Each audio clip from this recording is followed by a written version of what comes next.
6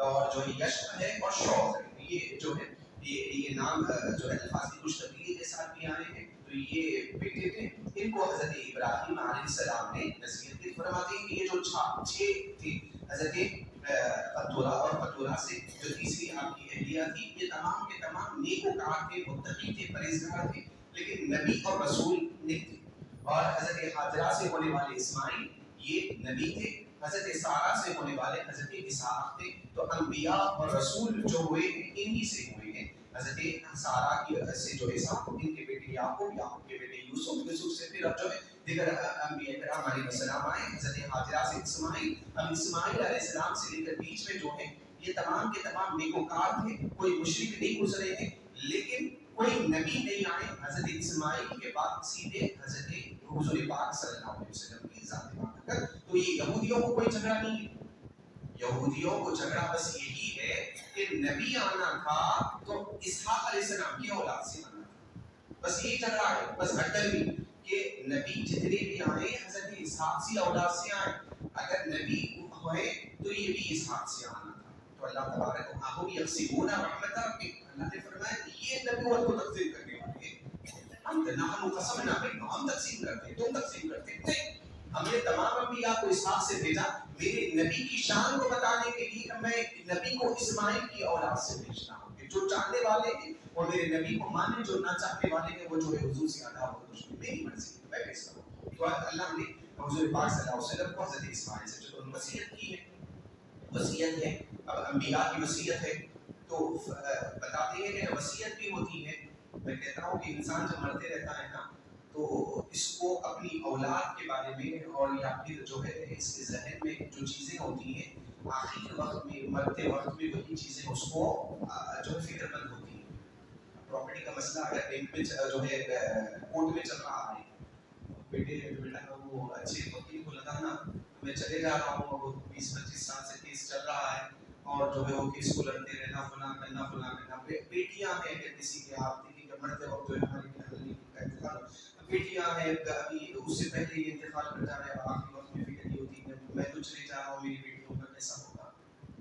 اب یہ ایک کوئی ہے ایک بیٹا کوئی جو ہے بیمار رہتا ہے یا پاگل ہے, کوئی مجنون والد کا انتقال ہو رہا ہے, تو اس کو فکر کس کی ہوتی ہے کہ میں تو سنبھال لیا, یہ تو چل گیا, میرا یہ مجنون بیٹا, پاگل بیٹا ہے, اس کو بھائیاں سنبھالیں گے, کون سنبھالیں گے. تو اس کا دل جس میں اٹکا ہوا رہتا ہے مرتے وقت کو وہ اسی کی فکر کرتے رہتا ہے. انسان جس میں اس کا دل اٹکا ہوا ہو مرنے کے وقت اس کو اسی کی فکر لاحق ہوتی ہے. حضرت ابراہیم علیہ السلام ہے, اور دوسری آیت میں حضرت یعقوب کے بارے میں بھی آئے گا, وقت بہت زیادہ ہو گیا, میں اس کو مختصر ذکر کر دیتا ہوں.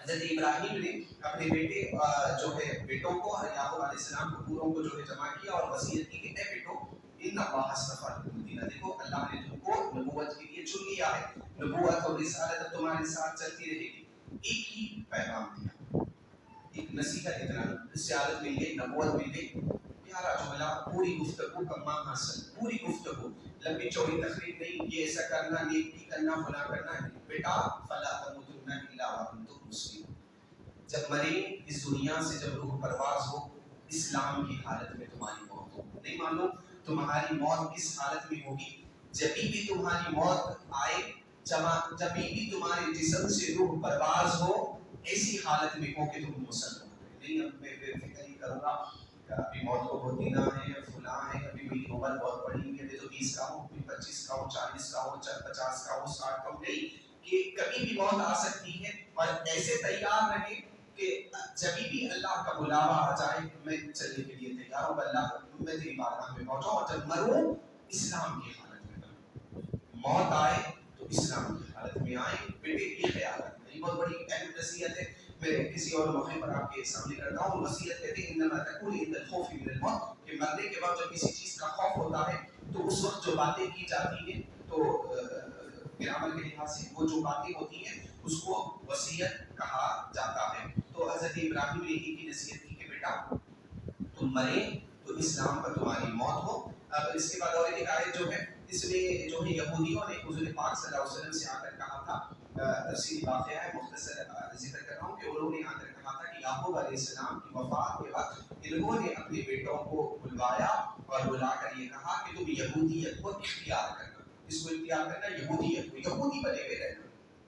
تو اللہ نے اس کا انکار کیا. یہ آیت مبارکہ نازل ہوئی، کہا کہ ام کنتم شہداء، کیا تم موجود تھے اس وقت، اذ حضر یعقوب الموت، کہ جب یعقوب علیہ السلام کے پاس موت آئی تو موجود تھے کہ یعقوب علیہ السلام سمجھا رہے تھے اپنے بیٹوں کو یہودیت کو اختیار کرنا. یعقوب کا حضرت ابراہیم کا دین حنیف تھا، یہودیت تو بات کی ایجادیت نہیں تھا. اذ قال لبنیہ ما تعبدون من بعدی، یاد کرو جب یعقوب علیہ السلام نے اپنے بیٹوں سے کہا تھا کہ بیٹے ہم تو چلے جا رہے ہیں، اب میرا وصال ہونے والا ہے، تم میرے بعد کس کی جو عبادت کرو گے. قالوا نعبد الہک، تو انہوں نے کہا کہ ہم عبادت کریں گے آپ کے معبود کی، و الہ آبائک، اور آپ کے آبا کی، ہم جو معبود ہیں اسی کی عبادت کریں گے. یعقوب علیہ السلام کے بیٹے بول رہے ہیں، یعقوب علیہ السلام ان کے آبا و اجداد یعنی اسحاق علیہ السلام اور جو ہے حضرت ابراہیم جو ہے ذکر کیا، ابراہیم ہے، اسماعیل ہے، اسحاق ہے، الہ واحدہ، ہم انہی کی عبادت کریں گے. ابا جان آپ فکر نہ کریں، ہم جو عبادت کریں گے انہی کی عبادت کریں گے. تو اس میں ان یہودیوں کا رد ہو گیا جو یہ کہتے ہیں کہ یعقوب علیہ السلام نے آخری وقت میں وصیت یہ کی تھی کہ یہودیت کو اختیار کرنا. اور ایک بات ہے، ہم کو زیادہ تعلق نہیں ہوتا لیکن یہ بات یاد رکھیں کہ اگر نہیں معلوم ہے تو نئی چیز ہے، یہ بھی سن لیں کہ یہ جو یہودی ہے، ذبح کا جو واقعہ ہوا ہے، قربانی کا جو واقعہ ہوا ہے، میں سمجھتا ہوں اگر آپ کو نہیں معلوم ہے یہ تو ایک نئی بات آپ کو لگنے لگے گی. یہ تو ویسے تو علم والوں کے حلقوں میں بہت ہی بڑا جو ہے بڑی بات ہے، یہ علمی بات ہے کہ یہودی یہ کہتے ہیں کہ جو ذبح ہونے والے جو لڑکے تھے یہ حضرت اسماعیل نہیں تھے بلکہ حضرت اسحاق تھے. یہودی یہ کہتے ہیں کیونکہ حضور سے دشمنی ہے تو ان کو یہ کہتے ہیں کہ حضرت ابراہیم نے تو چھری چلائی لیکن جو چھری چلنے والی تھی یہ چھری جو ہے اسحاق پہ چلی، اسماعیل نہیں ہے. ذبیح اللہ اسماعیل نہیں ہے، اسحاق علیہ السلام کو کہتے ہیں. تو ہم کہتے ہیں بہت سارے دلائل بھی ہیں، ان کی بھی دلائل ہے، ہماری بھی دلائل ہے، لیکن مضبوط بات یہ ہے اور بڑی بات یہ ہے کہ حضرت ابراہیم علیہ السلام نے جو چھری چلائی وہ حضرت اسماعیل علیہ السلام نے چلائی. اس میں یہ دلیل آپ کے لیے ہے کیونکہ یعقوب علیہ السلام کے بیٹوں نے کہا کہ ہم تمہارے معبود کی اور تمہارے آبا کے معبود کی اتباع کریں گے. وہ نے ابراہیم کو ذکر کیا، ابراہیم کے بعد حضرت اسماعیل علیہ السلام کو ذکر کیا، اسحاق.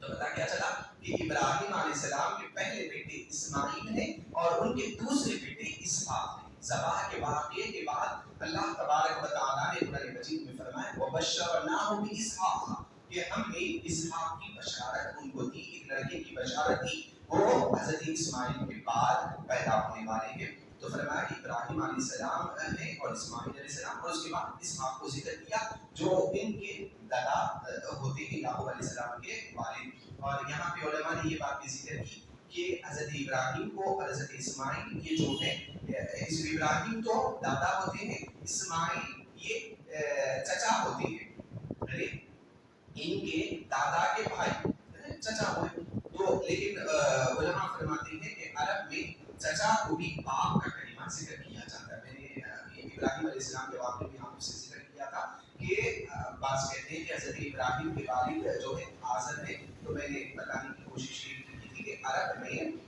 جو ہے باپ کو بھی چچا کہا جاتا ہے یا چچا کو بھی باپ کا کلمہ کہا جاتا ہے. تو حضور پاک صلی اللہ علیہ وسلم نے فرمایا العم والد والخالد امت، لوگ کا مقال ایسا ذکر کیا اللہ کے رسول کے چچا کا مرتبہ باپ کے برابر ہے اور خالہ کا مرتبہ ماں کے برابر ہے. تو چچا کو بھی اب کہا جاتا تھا. تو یہاں پر اسماعیل علیہ السلام جو کہ رشتے میں چچا ہوتے ہیں ان کے لیے قرآن مجید میں آبا کا لفظ ذکر ہے، باپ کا کلمہ ذکر کیا گیا. تو کہا کہ یعقوب علیہ السلام کی اولاد والد محترم ہم جو ہے آپ کے معبود جو ہے اللہ تبارک و تعالیٰ ان کی عبادت کریں گے، اور ابراہیم اسماعیل اسحاق علیہ السلام کے جو الہ ہے، معبود ہے، جو ایک ہی معبود ہے، ان کی اتباع کریں گے. تو یعقوب علیہ السلام نے یہودیت کے بارے میں نہیں سکھایا، کہا وَنَحْنُ لَهُ مُسْلِمُونَ، اور اللہ ہی کے لیے ہم اپنے آپ کو جھکا دیتے ہیں. تِلْكَ أُمَّةٌ قَدْ خَلَتْ، یہ امت تھی جو گزر گئی، لَهَا مَا كَسَبَتْ وَلَكُم مَا كَسَبْتُمْ، یہ ختم ہو گئے.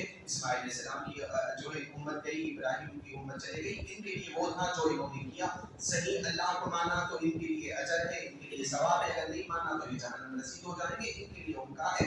اب تمہارا کام کیا ہے کہ اب نبی آ گئے ہیں تو تم نبی پر ایمان لے آؤ، رسول اللہ صلی اللہ علیہ وسلم پر. وَلَا تُسْأَلُونَ عَمَّا كَانُوا يَعْمَلُونَ، یہ یہودیوں موجودہ زمانے کے جو حضور کے زمانے کے یہودی ہیں ان سے نہیں پوچھا جائے گا کہ جو عمل کیا کرتے تھے. اللہ تبارک و تعالیٰ سے دعا ہے کہ پروردگار عالم ہمارے اس درس تفسیر کو اپنی بارگاہ میں قبول فرمائے، کہنے سننے سے زیادہ عمل کی توفیق عطا فرمائے. کہنے سننے میں خطا ہو تو اپنے خاص کرم سے، اپنی خاص عنایتوں سے اسے درگزر فرمائیے گا. اللہ ہمارے اس درس تفسیر کو ہم سب کی بخششوں کا ذریعہ بنائیے گا، ہم سب کی گناہوں کا کفارہ بنائیے گا. مولا جب روح پرواز ہو تو ہم سب کی زبانوں پہ کلمہ طیبہ جاری فرما.